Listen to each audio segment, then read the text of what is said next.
Aujourd'hui, on va s'attaquer à un des aspects les plus fascinants de la réalité, au croisement de la physique, du calcul et des mathématiques, un phénomène qui relie l'infiniment petit à l'infiniment grand et gouverne la formation des structures. On va parler d'émergence.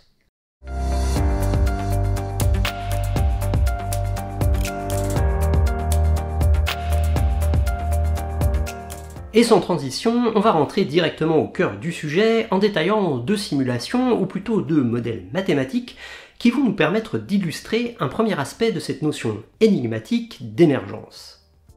Comme vous pouvez le constater, notre premier modèle met en scène des disques évoluant dans un plan et rebondissant les uns contre les autres via des chocs élastiques. En dehors de ces interactions par contact, ces disques ne sont ici soumis à aucune force et évoluent donc en ligne droite.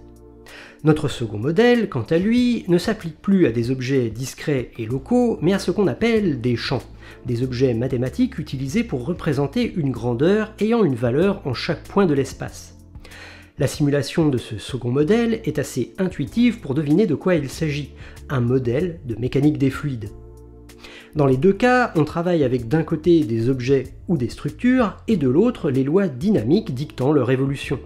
Des disques et leurs lois de trajectoire et de collision, des champs et leurs lois d'évolution, généralement des équations différentielles, mais le détail importe peu ici. Là où cela rejoint le thème de l'épisode d'aujourd'hui, c'est qu'un de ces modèles constitue la limite de l'autre. Si vous partez de notre modèle de disque en collision et que vous dézoomez, le comportement à grande échelle va coïncider avec celui de notre modèle de mécanique des fluides. Notez bien que ce dernier n'a nulle part en lui la moindre notion de particules. Les objets qui l'animent ne sont que des champs, une couverture continue de valeurs en tout point de l'espace et du temps. Cette limite comportementale est parfaitement inévitable. On ne peut pas avoir notre modèle microscopique de particules sans observer à l'échelle macroscopique des comportements modélisés par notre second modèle. Ceci est démontrable mathématiquement, et si vous désirez des informations complémentaires à ce sujet, vous pouvez chercher les mots-clés comme équation de Boltzmann et développement de Chapman-Enskog. On a donc ici une première définition ou un premier aspect de la notion d'émergence, où il s'agit de voir cette dernière comme un phénomène de limite comportementale. Un modèle, ici celui de mécanique des fluides, est induit ou émerge d'un autre, ici celui de nos collisions de particules. Il en est la limite comportementale lorsque ce qu'on fait varier pour obtenir cette limite, c'est l'échelle, c'est-à-dire lorsqu'on considère un nombre croissant de particules et qu'on dézoome sur l'espace et sur le temps, considérant ainsi des quantités, des zones et des durées bien plus larges. Dans ce premier exemple, on peut noter la présence de grandeurs macroscopiques, de grandeurs émergentes. Notre modèle de mécanique des fluides manipule différents champs ou constantes aux noms familiers. La température, la pression, la densité, la vitesse du fluide ou la constante de viscosité. Ce sont les objets fondamentaux de ce modèle et ceux sur lesquels il agit. Comme ce modèle est dérivable de celui de nos disques, ces grandeurs ont nécessairement un rapport avec ce qui se passe au niveau microscopique, mais ce rapport n'est pas forcément direct. On peut commencer par remarquer certaines métapropriétés de ces grandeurs. La plus frappante, c'est qu'elles sont toutes la synthèse d'un comportement de groupe, la synthèse d'un grand nombre d'interactions dans la réalité sous-jacente.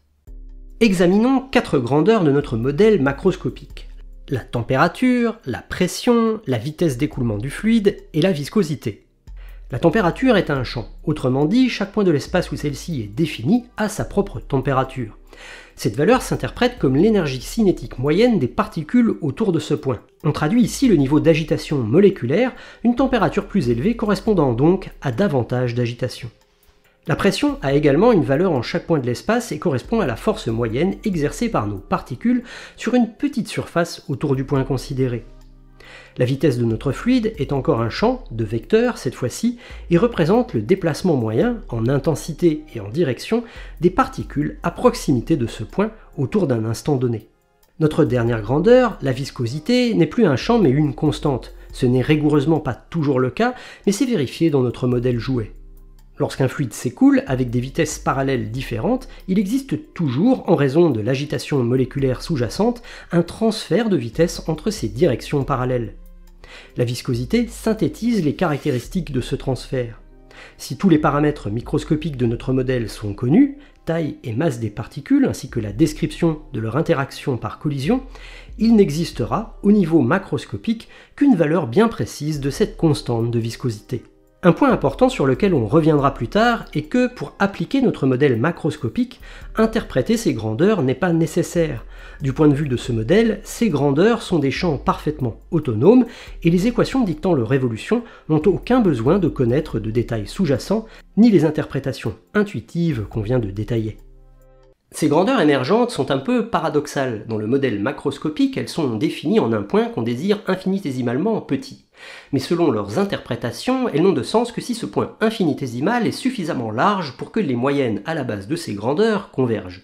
C'est une des métacaractéristiques des grandeurs émergentes. Lorsqu'on zoome trop, elles perdent en précision, mais plus précisément perdent leur sens, leur définition.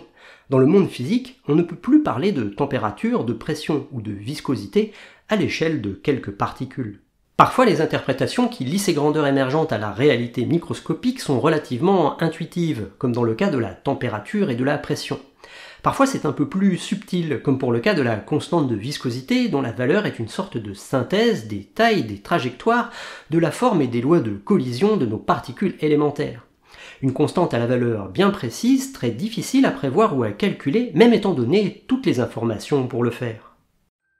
Et parfois le mécanisme d'émergence est assez inattendu.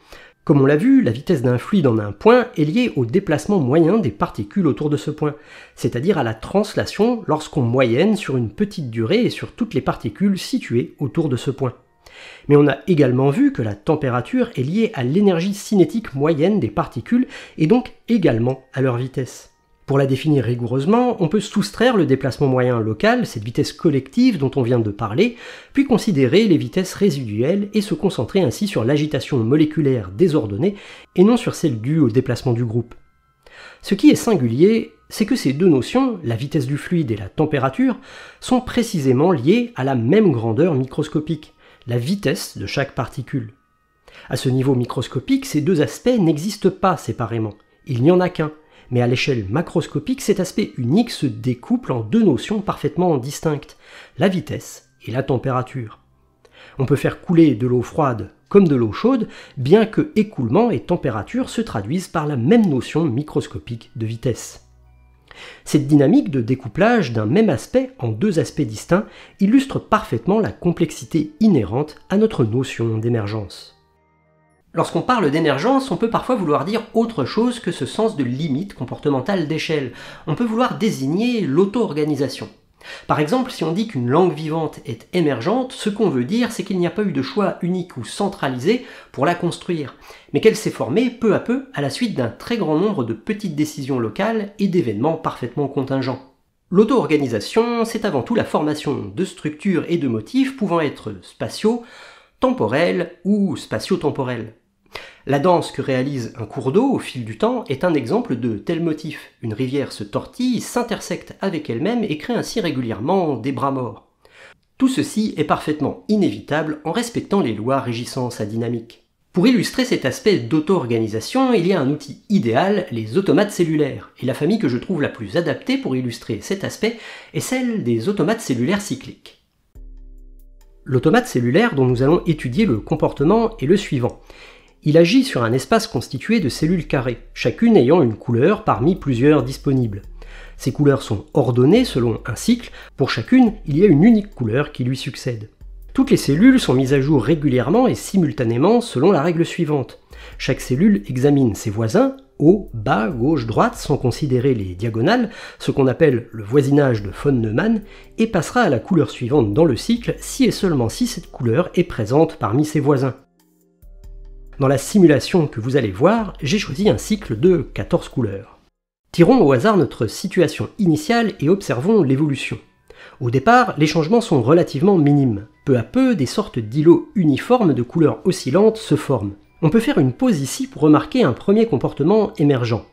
La majorité des cellules qui n'ont pas changé d'état forment une grande structure connexe. Ce phénomène est statistique et dépend très précisément du nombre de couleurs choisies. Les cellules qui n'évoluent pas sont celles qui n'ont pas de voisins avec la couleur suivante dans le cycle.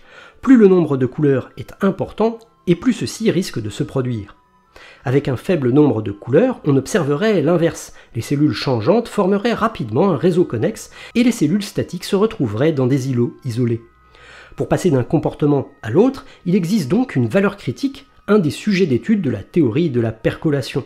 On étudie ici comment de petits changements des caractéristiques microscopiques, comme l'ajout d'une couleur dans notre cycle, peuvent drastiquement changer les comportements globaux par l'apparition de réseaux connexes infinis. Continuons la simulation. Au fur et à mesure, nos zones actives grossissent et se rejoignent, gagnant du terrain sur les zones initialement statiques. Puis un phénomène tout à fait singulier se produit, la formation d'un vortex. Peu à peu, d'autres vortex se forment et finissent par dominer l'intégralité de la dynamique macroscopique. Nous sommes partis de règles simples et d'une situation initiale parfaitement aléatoire, mais la conséquence a été cette auto-organisation relativement inattendue, convergeant vers cette population de vortex. Du point de vue macroscopique, on est donc passé d'une situation homogène à une situation qui ne l'est plus, avec des points singuliers comme les centres de nos vortex. Il y a eu brisure de symétrie, tout s'est passé comme si des choix spontanés avaient eu lieu. Ce qui nous amène naturellement à une autre question, à quel point tout ceci est sensible aux conditions initiales. Étant parfaitement déterministe, simuler deux fois les choses depuis le même état initial redonnerait exactement la même évolution. Mais ce qui nous intéresse, c'est de regarder la conséquence de petites différences. Considérons donc deux simulations.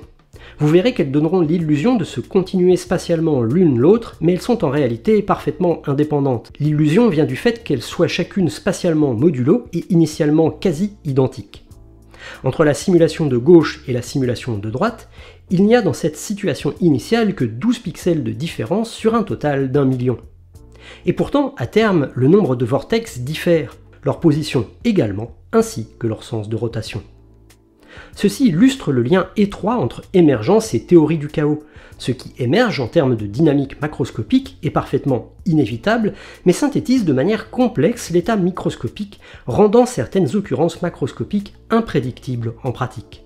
Notre simulation permet également d'illustrer des subtilités liées à la causalité. Considérons un pixel au voisinage d'un vortex. Ce vortex va grossir et finir par englober ce pixel. Une fois partie intégrante du vortex, la couleur de ce pixel va osciller. On pourrait adopter ici une approche réductionniste, où la connaissance des états initiaux de tous les pixels, ainsi que les règles déterministes, sont par construction rigoureusement suffisantes pour prédire ces oscillations. Sous cette perspective, la causalité part du microscopique et remonte vers nos phénomènes macroscopiques de vortex et d'oscillation. Mais on pourrait aussi considérer tout ceci sous l'angle macroscopique, repérer des zones et des phénomènes à cette échelle et considérer que c'est l'apparition d'un vortex à proximité de notre point qui est responsable de ces oscillations futures. La causalité semble ici s'inverser, c'est le phénomène macroscopique, le vortex, qui devient responsable des oscillations de notre pixel appartenant au monde microscopique. Ces deux descriptions ne sont pas contradictoires, leur coexistence est même inévitable puisque la seconde dérive de la première. Il ne s'agit que d'un choix de niveau de description et on pourrait argumenter qu'identifier ici la cause macroscopique témoigne d'une compréhension supérieure du phénomène. Pour le moment, on a vu deux aspects de l'émergence, la limite comportementale d'échelle et l'auto-organisation. Parfois ces deux aspects sont clairement distincts. Par exemple, si quelqu'un déclare « la vie est émergente », il peut vouloir dire deux choses très différentes. Soit vouloir dire que la qualité d'être vivant est une propriété émergente, c'est-à-dire une propriété qui prend un sens lorsqu'on dézoome à l'échelle macroscopique, mais qui est de plus en plus floue et de moins en moins définie au fur et à mesure que le système qu'on regarde est petit. On déclarerait ici que la distinction vivant-non-vivant aurait bien un sens à l'échelle macroscopique, mais plus aucun à l'échelle de quelques molécules. Mais cette déclaration, la vie est émergente, pourrait aussi vouloir désigner l'autre aspect, vouloir dire par là que la formation des structures qui présentent cette qualité de vivant a été spontanée, qu'on a eu affaire à une auto-organisation au fil du temps, via par exemple des processus comme l'évolution darwinienne. Ces deux aspects peuvent également s'entremêler. L'auto-organisation à une échelle intermédiaire, mésoscopique, peut être à l'origine de dynamiques singulières à une échelle supérieure. A l'inverse, une dynamique à l'échelle macroscopique peut à son tour induire une auto-organisation à une échelle encore supérieure. Si on reprend notre modèle de mécanique des fluides, qu'on dézoome légèrement et qu'on ajoute la force de gravité, ainsi qu'une source chaude en bas et une source froide en haut, on obtient un exemple parfait de ce principe. Des courants de convection vont se former et progressivement s'auto-organiser en structures stables connues sous le nom de cellules de Bénard. La danse des cours d'eau qu'on a évoquée est un autre exemple d'organisation issue de la dynamique des fluides sous d'autres contraintes. En résumé, à partir du modèle microscopique de nos disques en collision, on peut dériver notre modèle macroscopique de mécanique des fluides, et à partir de ce modèle, étant donné des contraintes supplémentaires, on peut dériver cette auto-organisation en cellules de convection ou en tortillement dynamique. Ce cheminement, de l'infiniment petit vers l'infiniment grand, s'impose à nous.